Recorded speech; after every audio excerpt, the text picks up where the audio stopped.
Hey guys, Ebraz here, and for today's video, I'll be making a part two. Wait, just give me a second. Sorry, I was eating a Snickers bar. But yeah, part two of my experience going to an art school. This does not apply to every single art school. It just applies to the art school that I went to, which is SAIC.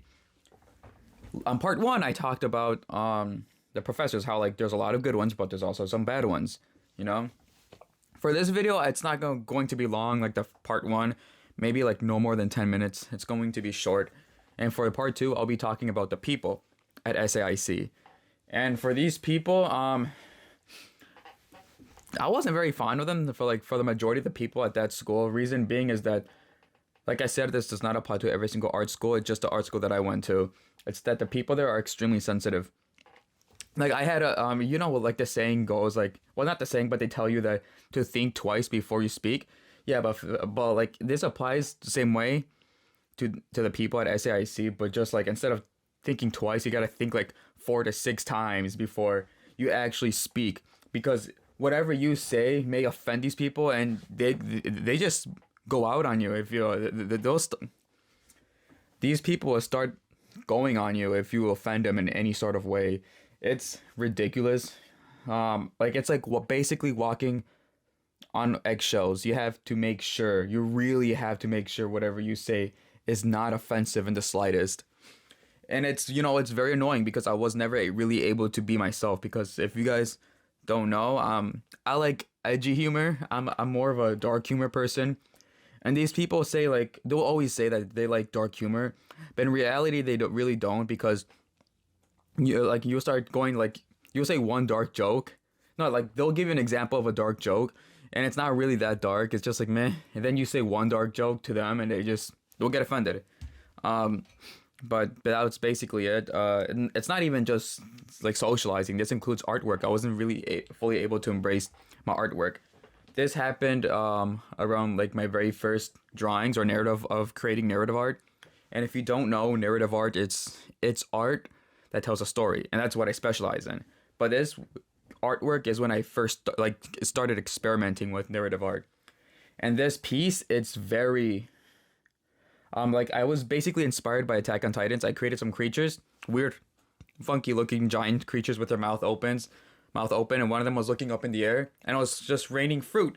And I got that also inspiration from, what is it called again? Chance of something Meatballs.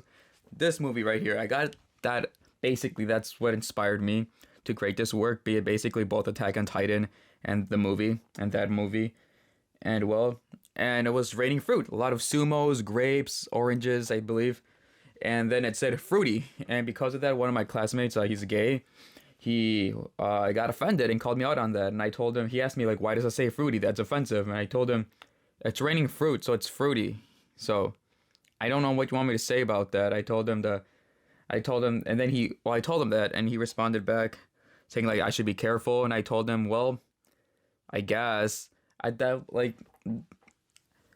better off not arguing with them, because then the more you argue, like, it's not a winning situation. They'll find any excuse to try to, I don't know, try to win an argument. But I'm not trying to win an argument. I don't really care. I'm just stating, what I can't even speak, what my intentions are.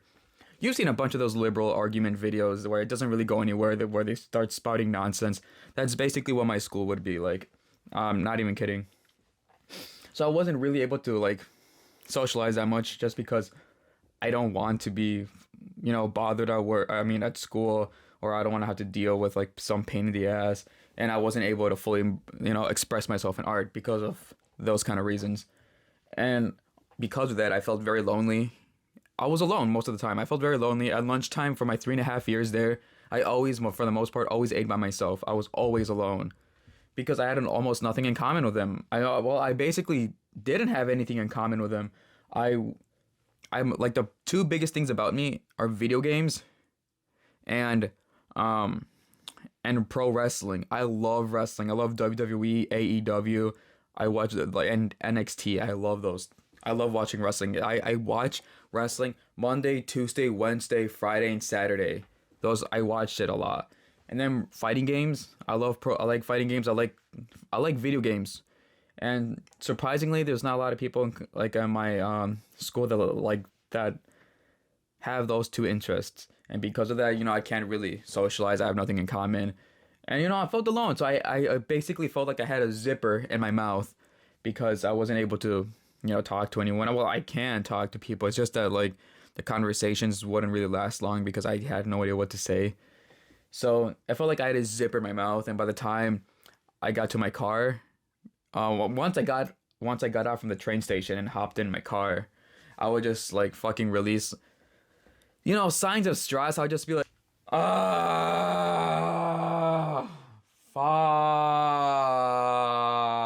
fuck, stuff like that. Basically that. It was, it was painful, man. I don't really mess with the people in that school. I have a very small circle of people, and I always try to surround myself with people who are not sensitive. I like people with tough skin. I like people like I can just say whatever I want to these people, like whatever I want to them, and they won't feel insulted. Like, they'll just like they know it's a joke, and they'll say some, I guess, messed up things to me or say some jokes about me, and I will take it as a joke because I don't take it seriously. As long because we all know it's fun and games, right?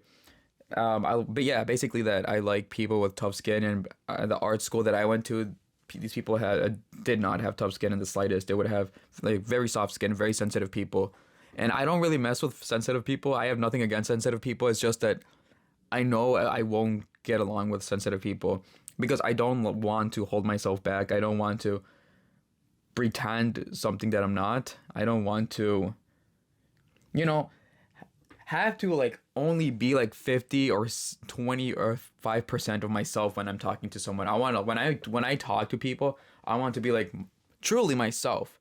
And for that, I was not able to do that in my school because, sensitive people. So yeah, that's basically it. 7 minutes. Part 2 is just me talking about the people at SAIC. Well, like I said,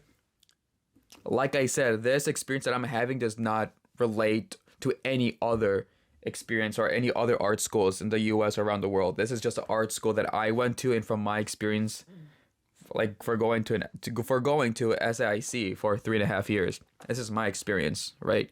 So yeah, guys, thank you for watching part 2, and hope you guys stay well, stay positive, and try to make your life that much better.